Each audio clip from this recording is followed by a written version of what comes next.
Hi friends, Shiv Shakti classes bye dear Sirohi में आपका स्वागत है। आज 18 जून 2025 का हमारा टॉपिक भारतीय संविधान से है, प्रस्तावना या उद्देशिका।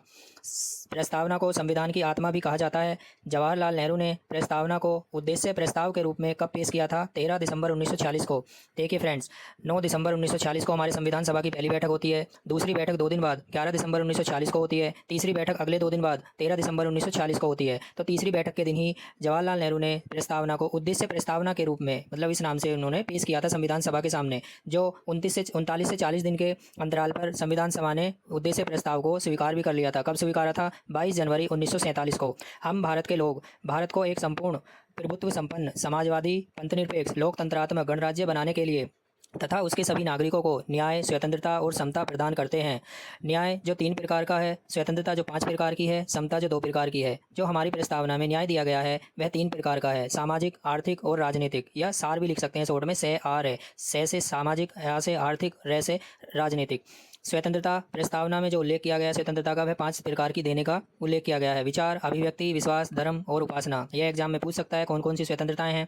प्रस्तावना में 5 प्रकार की स्वतंत्रताओं का उल्लेख है, विचार, अभिव्यक्ति, विश्वास, धर्म और उपासना। समता 2 प्रकार का उल्लेख है, प्रतिष्ठा और अवसर की समता। इसको हम शॉर्ट में लिख सकते हैं पी से प्रतिष्ठा और अवसर, ए से अवसर की समता।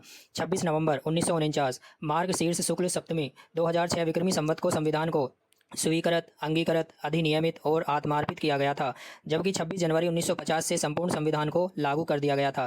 प्रस्तावना संविधान का भाग तो है, लेकिन मतलब भाग माना नहीं जाता है, बाकी भागों से ये हटकर है, क्योंकि इसका कोई विधिक प्रभाव नहीं होता है, अर्थात स्वतंत्र रूप से प्रस्तावना परिवर्तनीय नहीं है। आइए इसको हम एग्जाम्पल से समझते हैं। देखिए, प्रस्तावना में भी समता वर्ड यूज किया गया है और आर्टिकल 14 में भी समता वर्ड यूज किया गया है, जो हमारे मौलिक अधिकार में आता है। ठीक है, अगर हमारे मौलिक अधिकार का हनन होता है तो हम उसको डायरेक्ट कोर्ट में चेतावनी दे सकते हैं।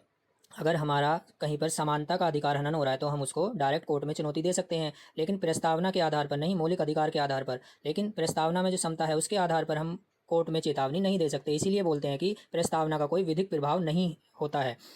ठीक, इसीलिए बाकी भागों से अलग रखा गया है।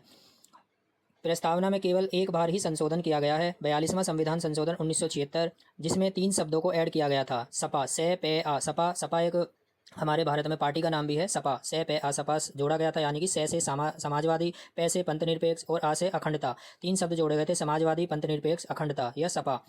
26 नवंबर को संविधान दिवस मनाया जाता है, जो पहले नहीं मनाया जाता था। यह 2015 से मनाया जाता है, क्योंकि 2015 में भीमराव अम्बेडकर की 125वीं जयंती मनाई गई थी। आइए, सबसे ज़रूरी बात, सर्वप्रथम संविधान सभा के गठन का विचार किसके मन में आया था? M.N. रॉय के मन में आया था 1934 में। धन्यवाद फ्रेंड्स।